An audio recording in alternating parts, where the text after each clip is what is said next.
平时吃惯了咸的大饼啊、馅饼啊。今天我们来做一个甜的，外皮是松软的，里边是甜甜的。红糖锅盔这个方法很简单，没有任何难度，咱们一起来做吧。200克面粉放2颗酵母粉，再放1勺白糖，用筷子先搅拌一下，防止白糖影响酵母的发酵。边倒温水边用筷子搅拌成絮状，再用手和成一个光滑的面团。这个面团和的不要太硬了，稍微软一点就行。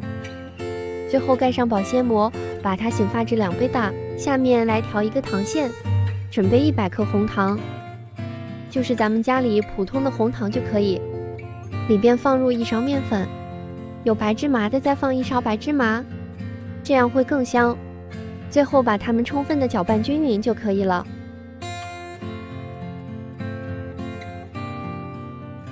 这时候我们的面团也发酵好了，面团发酵时间不定，看它的状态，发酵到2倍大，全部是蜂窝状。我们拿到案板上给它排气，记得底下要撒一点面粉，防止它粘在一起。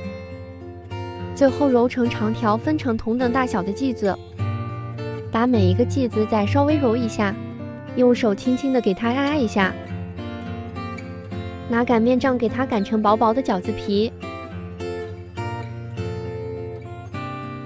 擀好后，把红糖馅包到里边，就像包包子一样，把它包紧，不要让它露出糖就可以了。你也可以用自己的方法，只要不漏糖就行。包好后放在案板上，轻轻的按扁，拿一个平底锅开小火，底部倒入适量的食用油，这个油不用太多，用刷子轻轻的给它刷满就行了。依次把包好的红糖锅盔放在咱们的锅里边，盖上一个盖子，这样熟的会更快一些。煎大概4-5分钟，底部已经发黄了。我们把每一个红糖锅盔给它翻一个面，让它把另一面再煎黄，继续盖上一个盖子，再焖个4-5分钟吧。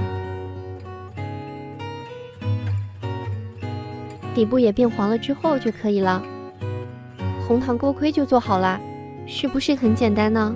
因为是发面的，所以外边呢是非常的松软。我们掰开看一下内馅，里边是满满的红糖加上白芝麻。我先来一口，甜甜的加上芝麻的香，再加上外皮的松软，真的很好吃。你想吃吗？想吃你也试试吧。